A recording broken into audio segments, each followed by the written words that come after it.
การแข่งขันเอเชียนวินเทอร์เกมส์ที่ฮาร์บินครั้งนี้เนี่ยนะคะเรามี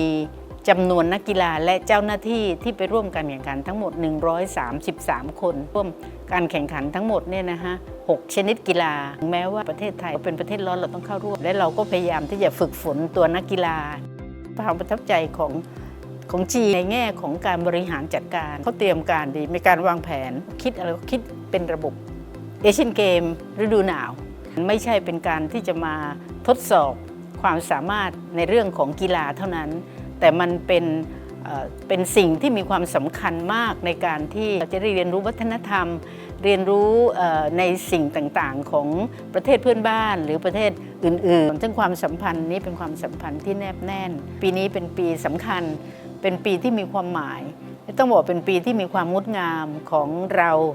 พี่น้องสองประเทศคือจีนไทยเนี่ยนะคะที่จะได้ร่วมกันเฉลิมฉลองมิตรภาพที่เรามีกันมาช้านาน